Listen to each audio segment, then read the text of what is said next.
All they have to do is put clips on it and start installing. So these panels fit together, push down, those are locked together now.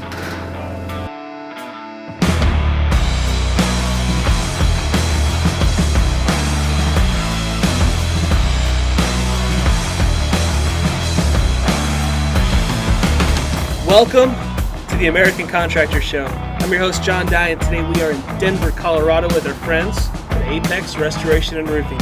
They got a really cool business here. They're doing all kinds of stuff with metal as well as residential construction. This has been kind of a weird year for Denver, though. Haven't had a whole lot of insurance work, so they've had to shift gears a little bit, and they've invested into some metal products and some other things that are a little bit unique.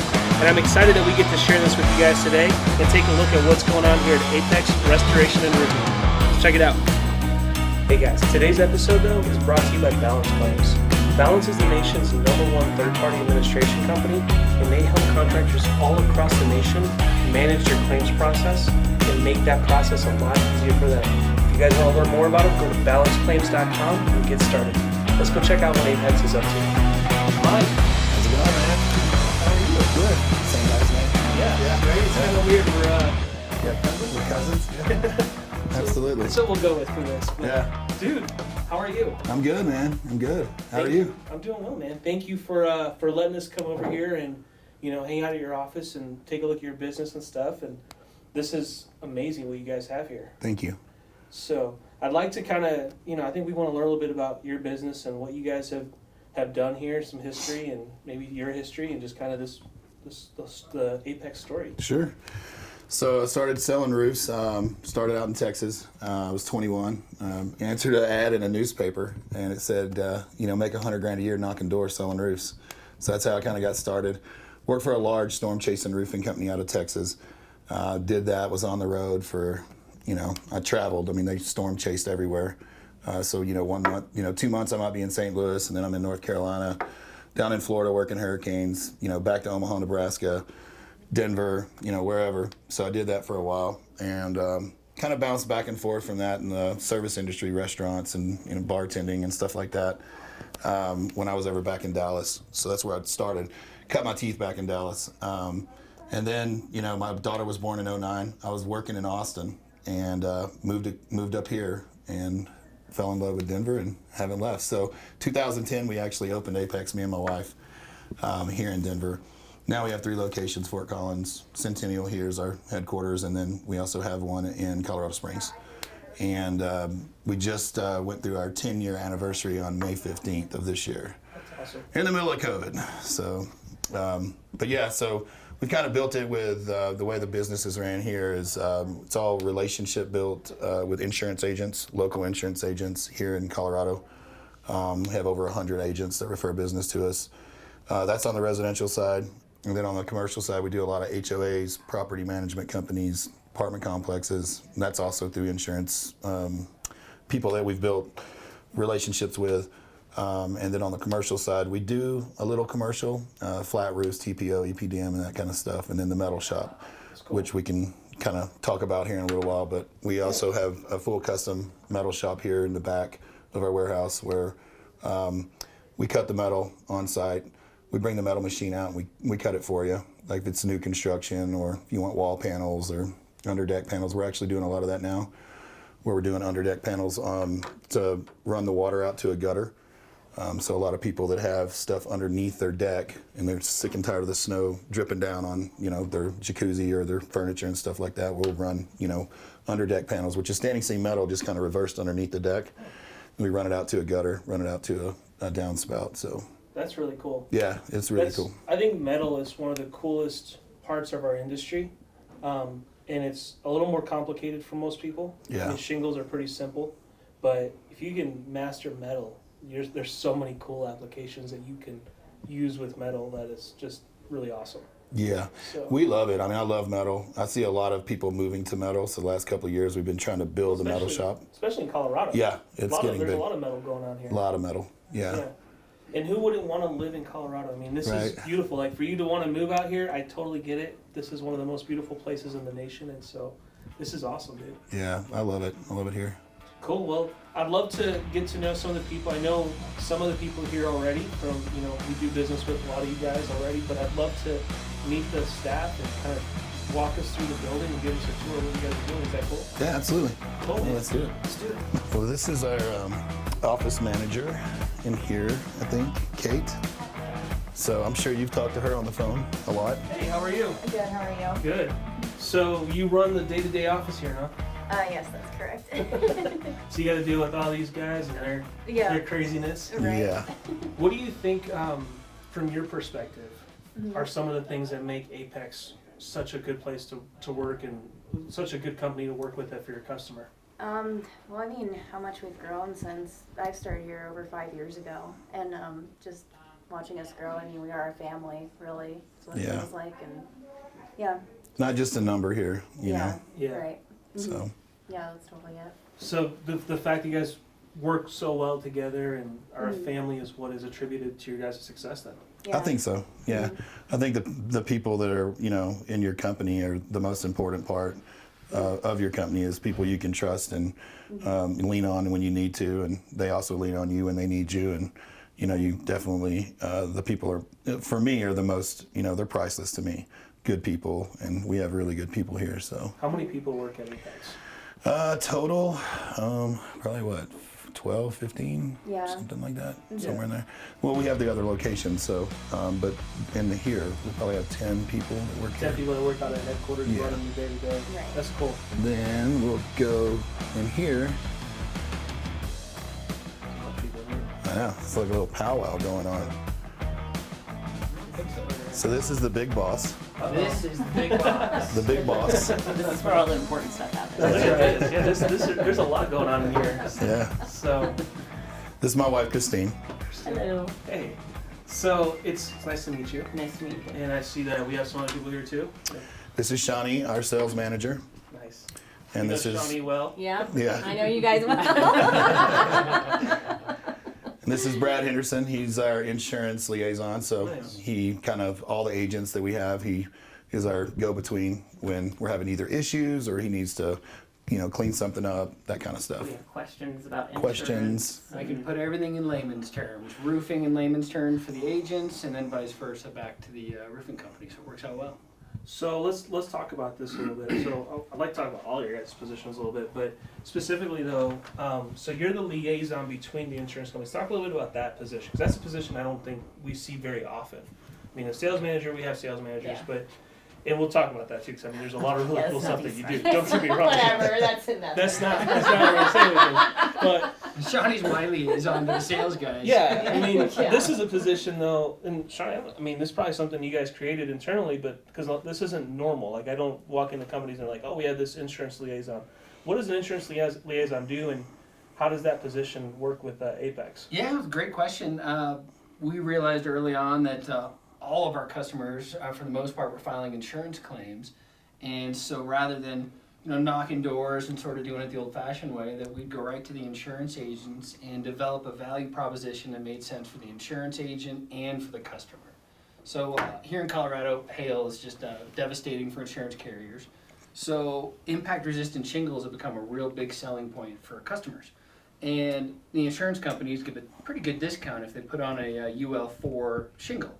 So for the insurance agents, we offer, okay, allow us to work with your customers and we'll install an upgraded shingle. It works out well for us because our lead generation costs go down so dramatically. And it works out well for the insurance agent because we then make them a more competitive policy. So you can't turn on the TV without seeing an insurance commercial from Geico or whoever. Giving free advertising for Geico, that's terrible.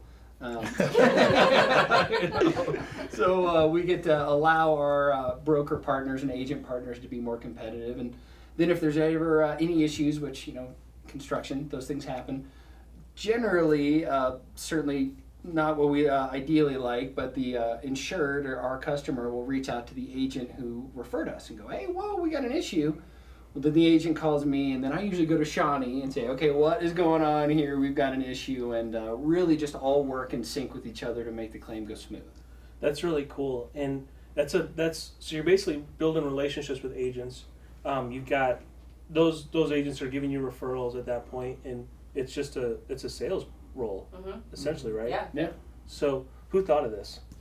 I think it was. Mike started. Yeah, Mike's- Mike was Yeah. the brains behind the operation. Yeah, so originally when we opened, I did that. So I would go out and I would meet with the agents, and we built rapport with a couple of pretty powerful ones here in Colorado up front.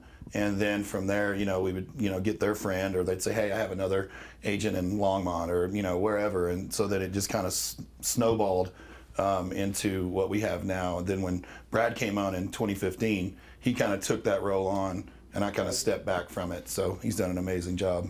It's really helpful because then the agents know that there's just that one person and they have that great relationship with that one person. So that's where it's super beneficial because they know they can go to Brad and that it's going to get immediately taken care of. Or if a lead's sent to us, it immediately gets sent out to my guys. We follow up on those. Like, that's extremely important, and it's really, really helped with that referral. And they like it. It's a good fit. Well, yeah, because I mean that relationship is so valuable, Huge. for both sides. Mhm. I think the contractors are always thinking of it in terms of, well, what can I get out of it? But you're giving them back so much value that it's a win-win proposition for everybody at the end of the day. Definitely. And Shawnee's really careful to make sure that only our top sales guys get to run those leads. So Gotcha. we value those relationships. So you're not so running much. those leads. No, I never go out and run the leads. I fly the drone, but otherwise I just make sure the lead goes smooth the whole way through. And if anything comes up, our goal, because again, things come up in construction, if something does come up, Shawnee lets me know, and I call the agent and say, here's what's going on. You might get a phone call from this customer. We're on top of it. We're working it. Just to keep their confidence in Apex at an all-time high. We want everything to go smooth. And if there's ever a issue along the way, we want them to know from us before their customer calls. That's brilliant. I like it. Yeah, it's good That's stuff. super cool. Let me ask you another question because it's going to lead right into this, and this is probably a great time to ask it because a lot of contractors, this is where they get a little bit concerned when they're dealing with agents directly like this, though. How did the supplements work with this process? I'm going to let Shawnee take that one because she's our supplement guru. So, I mean, we have our project manager from the very beginning. They go in, they work with the homeowners, and then they let me know by the pictures, their scopes, what needs to be worked with supplements, and then I hand that over to Balance. And I've gotten a really good relationship with them. They know what we want, what pictures are needed, and we move forward and we get through them quick. Yeah. And it's great. Well, it's important. Our insurance agents know that we're going to supplement. Yes. Right. I mean, almost every claim, and they're okay with that. Yeah. Because particularly like our relationships with the adjusters are important to us, and that's one thing that Balance is one of the few companies that submits legitimate supplements. So they're not asking for a porta potty on a 30 square one-day roof, Yeah. So it's important with our relationship with adjusters, with insurance agents, and it's all just a mutual respected relationship on both sides. Well, I think, and the reason I ask is because a lot of contractors think, well, if I supplement, I'm going to hurt the relationship with the agent. And I think that's, using Balance, you guys are saying, well, because they write such good estimates, it's not going to hurt the relationship. It's actually probably helping the relationship. Well, I think it's helpful too that, Brad can explain to those agents or Mike or Kristine or whoever that, we're not going after something that isn't supposed to be there. Right. There's a reason we're going this because we can take a picture and we can prove that item is not on the paperwork and it needs to be paid for because we have to put the roof back that way and we have to follow code.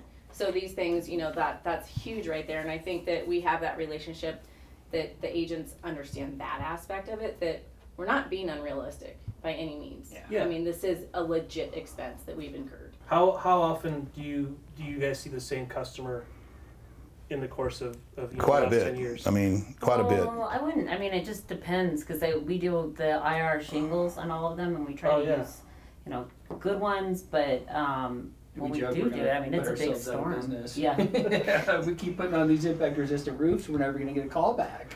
Yeah, that's what people say, but we've Colorado. never had an issue with it. Yeah. So Well, and if you're replacing an IR roof, you're replacing an IR roof at that point, and it's going to happen. I mean, IR roofs are still shingles. Yeah. right, they're not asphalt hail shingles. proof. Yeah. Yeah. So, but this is really cool. This is insightful because there's so many things that you guys are doing differently that is what sets you guys apart, though. Yeah. And all these things. How long did it take you? I mean, this is probably constantly evolving too, right? Oh yeah, All Yeah. the time. absolutely. Yeah, absolutely. I'd say one aspect that we've tossed back and forth so much is doing everything on the claim. So we're not just a roofing company, we'll do the siding and the windows and the paint. And really anything that was damaged on the exterior, we want to take that on. And we go back and forth because it really draws out the length of the claim. We'd love to just get in roof and gutters and be done. Yeah, everybody would. Totally. Right. It's so much more simple, and we don't make a whole lot of profit on the side stuff like the siding and the screens and the paint. But it's another value that we bring to our agent partners is, you know, these insureds, they're teachers and nurses, and they don't want to manage a construction project. So in order to do that, what did you have to do? Well, we've had to vet quite a few subcontractors over the years, so we've gone through a ton of subcontractors that were either doing substandard work, or they didn't have the right insurance or the right whatever it was, and so we've all kind of vetted them over the years. And the guys that we have now, they're pretty dialed in. They know what we want.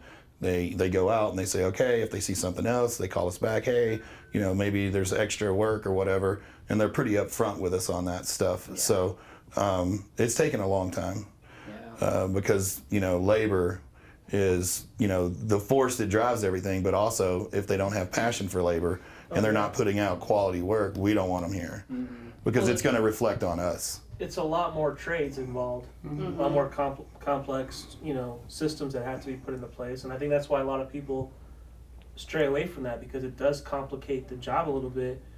Requires you guys to create more processes, I'm sure. Oh, yeah. And those processes have to be adhered to. Well, so our sales guys aren't just sales guys, they're project managers too. So they oversee the project from start to finish. And that's, I think that I'd like to hold our guys to a little bit higher of a standard, because they do have to be able to handle all of that. And that's a lot of different aspects of it. Yeah.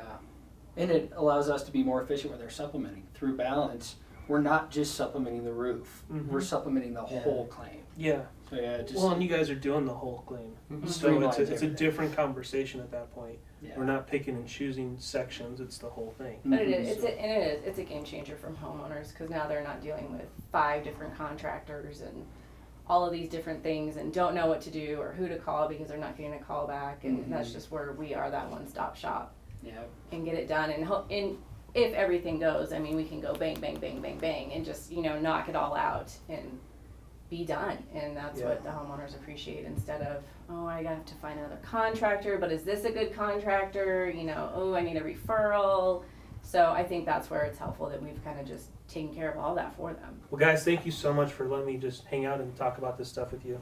This is really insightful, because it's a totally, there's a lot of pieces here that are things that people don't think about a lot when they're choosing a contractor. So I appreciate that. We're here with Kevin Tucker, one of our favorite project managers here at Apex, and I really wanted to sit down with Kevin because I want to hear a little bit on your side on why, what things make Apex so special when you're dealing with customers and the company and its growth, and how long you've been here and all that good stuff. So. Well, I've been in the business 14 years, and I came to Apex after my previous company, basically a young kid, was more concerned with partying.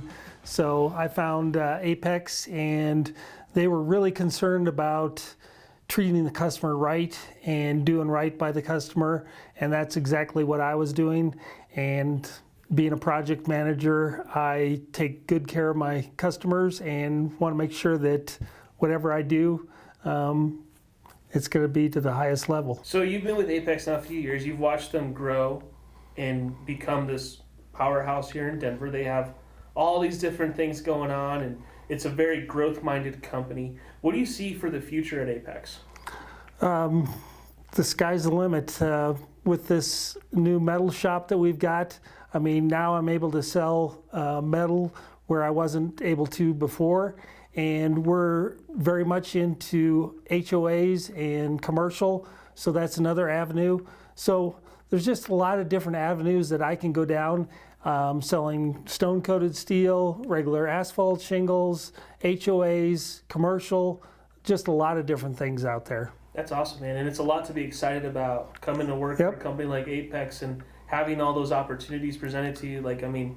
This is a great place to be. I really appreciate you and your knowledge and you know, you're such a professional in what you do. I've met you several times now, and every time I get to be around you, it's always such a pleasure. But thank you so much for sitting down and sharing your story and what you're doing here at Apex, and thank you for inviting us in, man. I appreciate it. Thanks for coming and seeing us. So we're here with London Crowns. He's an attorney here for Daly & Black. And you guys work really closely with Apex and with Mike and his whole team on several different projects.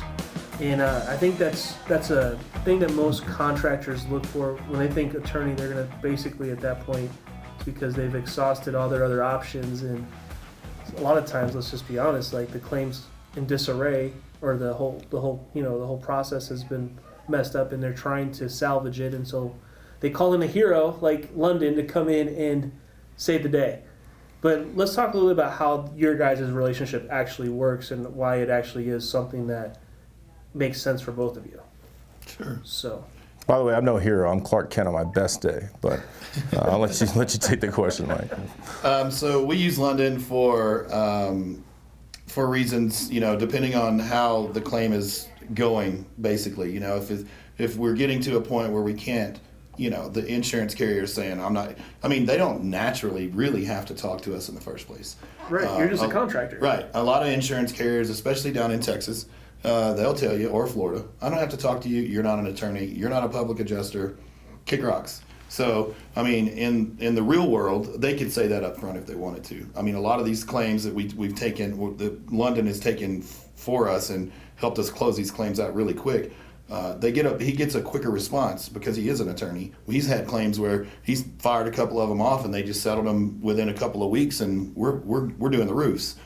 So naturally they want to settle with London sooner rather than later, which helps us be able to get some of these bigger projects, you know, and going. And then we do the work already; it's already done.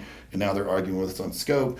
They're arguing with us on, you know, how much did this job actually cost, and this and that. And it's like, well, here you go, London. You go ahead and take care of it, and you talk to them, because they're not going to talk to us at that point anyway. Yeah, for sure. So that's what happened on the last one, where the guy was just like, excuse me, I'm not going to pay you any more money. You agreed to my scope of work up front. I'm like, that was pre-construction. I said, all I was agreeing to you with is the code items that You were listed in the guessing. initial. Just along with Yeah, I mean, I can't see through the roof. Yeah. How many layers are underneath there? How many layers of felt? I mean, a lot of the roofs had 2 layers. A lot of the roofs had 2 or 3 layers of felt. Our labor went through the roof. He didn't want to pay for any of that. At that point, you hit a brick wall. You're trying to figure out what to do. Yep. And then London steps in and tell us a little bit about what, you know, in that situation, how you're able to help Apex. So he called me, actually, I think you were only intending on doing 2/3 of the buildings based off their original adjustment, right? Mm-hmm. And, you know, I said, we've been to this movie before. They're agreeing with you on scope. Why don't you just finish the job and let's go fight over the rest of it later, which is exactly what he did. And I think his client was probably happy about that, because the HOA board avoided an angry mob of homeowners in buildings 26 to 32 coming down there asking why 1 through 26 got fixed and they didn't. But no, that enabled him to do that. He had the confidence to do it because we settled cases for him and delivered results before. And you know, I was confident based off of just looking at it and knowing, you know, typical price per squares, whether there was 2 layers or 3 layers. That's easy to prove once we get the roof off, and he can document it. I mean, he took over 4,000 photographs, according to my instructions, as he was doing that. So I've got more than enough documentation to prove what was done. After his estimation, we had him send in an invoice for exactly to the penny what it cost. And I think that was actually less than his original estimate, appearing more reasonable. The carrier didn't pay but $1 more than I think their original estimate 9 months prior. Yeah. Didn't even pay for the $30,000 permit fees on a multi-million-dollar job. I mean, it just their bad faith meter just continued to go up as you know, the carrier. You know, he acted more reasonably on the claimant side. Claimant only concern was they don't want to have to owe anything if he's going to do the job, and that's essentially what we did. We gave that promise that they won't owe anything beyond what we're able to obtain from the carrier, whether it's pre-litigation or post-litigation. Yeah. So we're almost there. How important was it, though, that he had all that documentation ready to go? Had he not had it, what would that do for your process? Well, they agreed on scope. Things like layers would be difficult to prove. They could argue spoliation of the evidence. It just enables me to prove. You can tell me what happened, but it's still an adage of not what we know, what we can prove. So I need documents, I need emails, I need photographs, not just photographs. I need to know who took them, where they took them, when they took them. And is that person available to come in and qualify those and lay the foundation so that I can get them admitted into evidence? Mm-hmm. That's what I have to do to get things admitted into evidence so much afterwards. Faster, right? But what he does, so if you think what I have to do to lay a foundation to get something admitted into evidence post-litigation, oh yeah, that's a lot. I have to prove where it came from, all that. Evidence is what the reasonableness of the carrier's conduct is determined by the information that was available to them at the time they made the coverage decision. Okay? I'm not around usually when they're making the coverage decision. He is. He's the one that's promulgating the information that makes it available to them, that determines the reasonableness of the carrier's conduct. Right. So if he's the one that's providing all this information, if he's providing them this, and they're returning back this, i.e. a reservation of rights letter citing a number of exclusions that may or may not apply, and failing to make a coverage decision, and he's asking for, please release all undisputed funds, and they're sending half of what he needs, what's their reasonable basis to dispute the other half? Unless they provided it, which he knows to ask for that, please release all undisputed funds, or otherwise provide your reasonable basis why you won't pay every line item of my estimate. That's how he's been taught to send over, either the policyholder sends it and he sends it. Once that's been provided to the carrier, that information is there, what reasonable basis do they have to deny it? They've got to make up one, and if they don't, they're in bad faith. So, I mean, we've been working, this is the third office you're in now? Mm-hmm. So, I mean, it's much nicer than the first office. But no, working with a buttoned-up contractor that, has the shit together, that, I not only just Mike, but I mean, his sales guys. I mean, they have regular meetings, they keep everything in tune. When industry changes happen, when they start denying appraisals or a new policy exclusion comes up that we need to look out for, they know about it. I mean, they're asking the insureds, and can I see a copy of your policy so we can see if Colorado mandatory endorsement APV 275 is in there, because it's been a problem for every other neighbor on the street. And so they're wise on that, on those sort of trends in the industry, and therefore it makes them better at selling. They're able to provide that information. Information's power. And when they're saying that, and the last two guys that knocked on the door never asked that question, they now know that he knows something that I don't, and that's why I'm going to go with him, because he's probably going to help me get to the result faster than not. You guys have built this great relationship. I think it's been super beneficial for both of you to do this. I think contractors need to have that type of relationship like you guys have with their attorneys. It's probably been extremely good for you. It's been good for you, and it's something that you guys both learn from each other and become better at your craft. So I appreciate you guys spending time with us today to talk about this stuff and to open up a little bit like this, because this is definitely a lot of really awesome information. So thank you both. Yeah, that's been great. Thank you. So Darren is our production manager here at Apex. He runs all the production for basically the entire company. And he also is running our metal shop, which we'll have him talk about. Cool. Yeah. Darren, nice to meet you. Good to meet you. Yeah, man. Thank you so much for letting us get a little behind the scenes look here at what you guys are doing and Absolutely. what's going on here. So Absolutely. yeah. So give us a breakdown real quick on what you're doing here, what the company, what your role is, and all that. Sure. I'm the production manager here. I came out with Apex about 3 years ago now. I've known Mike for years and years, ever since he started this company. My background was in distribution. This will be my 21st year in the industry. Nice.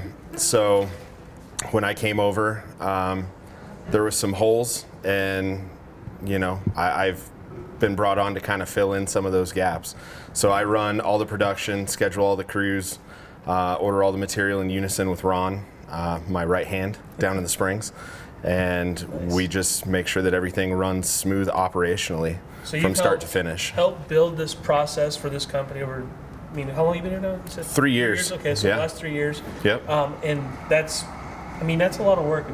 This company's growing, it's evolving. There's a lot of pieces that are constantly being put into place, but it looks like you guys have it pretty much set up to where it's running itself at this point. It almost does. Yeah, we definitely have our days, but yeah, it's a learning process every day. Yeah. You know, we're always learning and looking for better ways to do it. Our systems that we have dialed in work amazing, but we're always looking for the next better way to do stuff. I like that.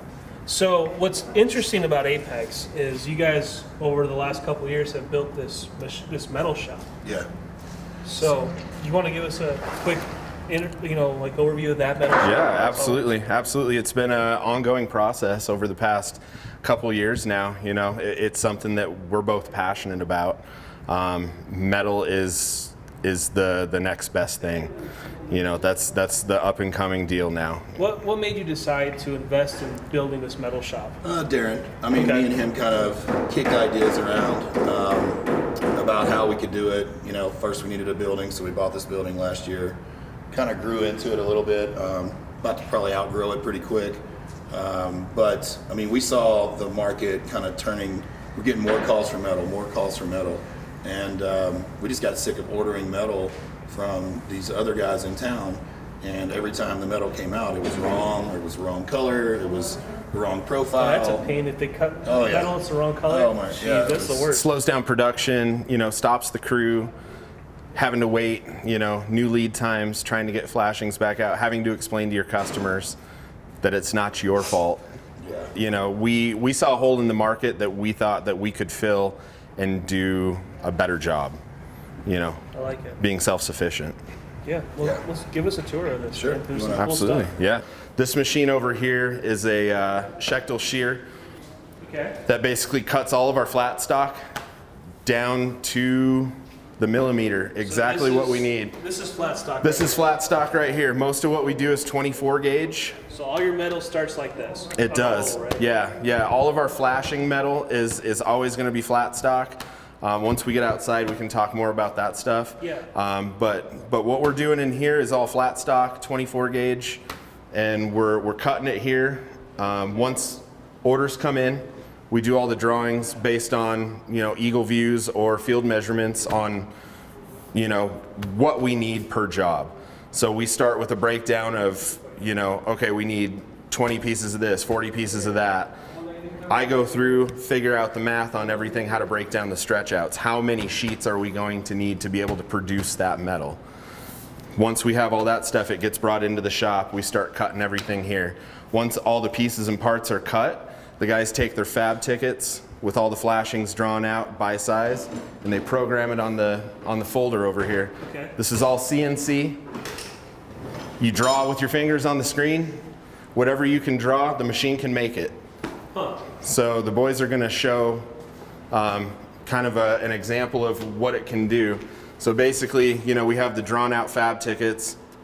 The guys come into the machine, and we can go back and look and see if we've made these parts before, and we can choose from all these parts.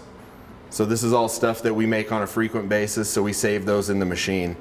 On this one, this is a little bit more custom. It's for a job up in Tabernash, up in the mountains. Okay. So we're going to actually draw these parts out and custom break all this stuff. We can change the degrees of bend. Basically, anything on here is changeable. Once we get it drawn the way we want, we go into our sequencing and decide which bends should go first. That way, as it's coming out of the machine, you don't want to start here because then you have all these other little things that you have to try and get figured in there. So you have to go through and figure out what your best course to start breaking this metal is. Okay. So just put it in order. It's putting it in an order, exactly. So as soon as we get it put in an order, we go into our material, we make sure that our thickness is the correct gauge. Once we're all good there, we can go back in and we can actually start our profile. The machine all self-adjusts, then it's all footwork. So as we're making the parts, you're doing everything with your foot as far as raising the clamping beam up and down. Once you've gone through your first step, it auto opens and resets the gauges in the back. So what are we making right here? What is Right here, we're going to be making a custom rake flashing Okay. for our panel roof. Okay, cool. This is just a giant, really smart brake. Yeah, the automation of it's amazing. You know, we were doing this stuff before manually, and to make one piece of flashing, you know, could take 15 to 20 minutes. Yeah. And now that same piece of flashing takes us maybe a minute, 2 minutes, tops. So it's a very useful tool to be able to have.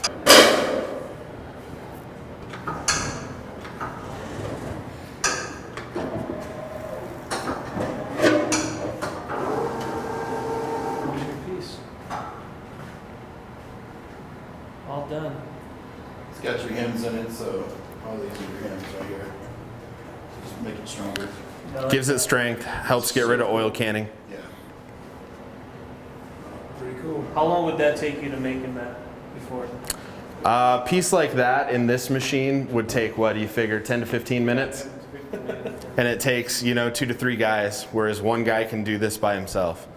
So you're doing all your trim pieces here inside this area. Exactly. And then you got another machine though. We do, yeah. We have a NewTek SSQ machine. Okay. Makes standing seam roofing panels, 1-inch flush wall panels, soffit panels, underdeck systems. I can pretty much do just about any kind of roof profile with that. Absolutely, let's go outside and take a look. So this is our SSQ NewTek machine. We can run 7 different profiles currently is what we have. The machine can make 12. We have 7 of the 12. The ones that we don't have currently are kind of maybe a little bit redundant, as far as seam heights. We have all the major stuff that's important. So essentially, it's just different components in here. Right? Exactly. So basically, for every different profile, there's a whole different set of tooling. Right. So we take the covers off, we swap all the rollers out. The nice part about these machines is that their big deal is the quick change tooling. Yeah. Back in the day with these machines, it would take a half a day to switch out the tooling, get everything dialed back in the right way when you're changing a profile. With this, we can change this profile, one guy in about 45 minutes. So you guys set the profile for whatever roof you're gonna do. Exactly. You call this thing out to the job site. Exactly. Right? Yep. And then basically start printing out metal. Yep, we make panels on site. So show us how this works exactly. absolutely, let's get it fired up and shoot a couple out. So again, it's all computerized. When we show up on site, what we're looking for, if we're running panels for ourselves, is our in-house guys that install metal. They give me a cut list, which I can program right into this computer, down to the inch. Yeah, exactly. So they give me, all the different roof facets, how many panels for each section. I plug it all into the computer, and it spits them out. Cool. So let's fire it up.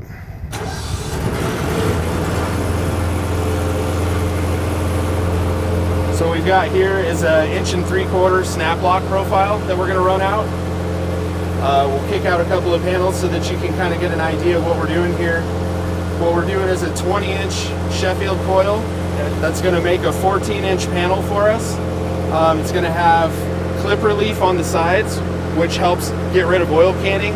As the guys are putting the clips on the panels and screwing them down to the roof deck, a lot of times you start to see a waviness. That clip relief helps allow that panel to expand and contract a little bit better. So you'll see that on the sides of the panels on the inside of the flat pan. Throw it into run mode, and now it's just all automated.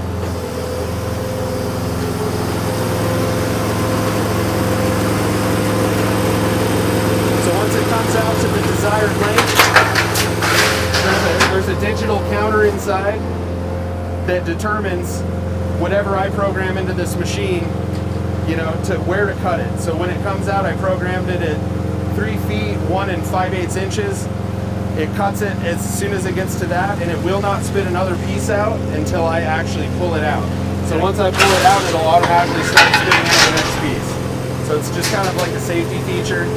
That way you don't get balled up material, or if you're working by yourself, you have enough time to not have to worry about rushing back. So this is the piece then that's done.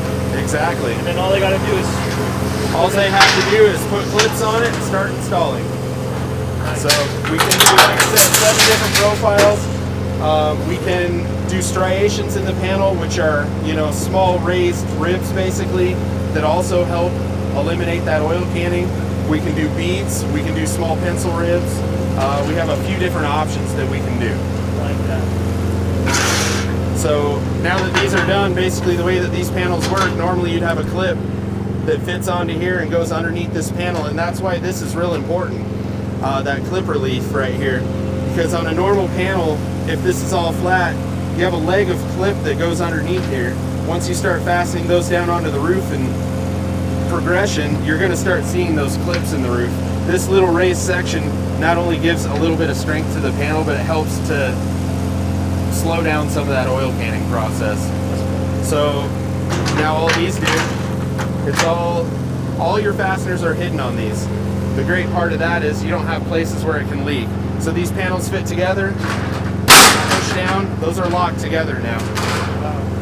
So the wind uplift rating on these are great. You can put these on all the way down to a 312. Once you start getting into lower slopes, we're going to start talking about mechanical panels, you know, that are going to keep all that weather out. So a mechanical panel is a little bit different than this. They don't actually snap together. So you have flat legs, you know, with 90-degree bends. So as your next panel comes in, the mechanical seam basically allows that water to not get inside of this panel.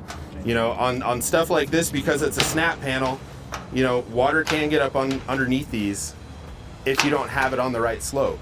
We've seen it, we fixed it, we've had problems, you know, with other people calling us in to fix things because the wrong products got put on the wrong type of roof. So with a mechanical panel, you're starting to seam all those panels. We have robots that actually, you know, will clamp onto the panel, plug it in, and it seams the panel to any length. So this machine will run panels out to any size you want. We can put it up on a roof with a crane and run panels out if we needed to. You know, 100-foot panels, 130-foot panels, it doesn't matter. It'll run whatever size. If you have enough coil, you can make as long of a panel as you want. But the mechanical stuff it's very important to have somebody that understands how it all goes together and where you need that profile. Darren, thank you so much, brother. It's so good to meet you. Thank you, sir. It was good to meet you. A phenomenal brain right here, Yes, man. Like, this guy knows stuff that, you know, He's just awesome. hearing him talk, it's like I get excited about metal. So, hey, dude, thank you so much Thank for you. sharing that and for helping these guys build this amazing apartment. Absolutely. Thanks so much for watching today's show. Make sure to like and subscribe our pages so that you can stay up to date with every episode. And by the way, this show is all about you, the American Contractor. Be sure to comment and let us know what you want to hear about and what subjects you want us to touch on. We'll be sure to include them in a future episode. Thanks again, and I hope you have a great day.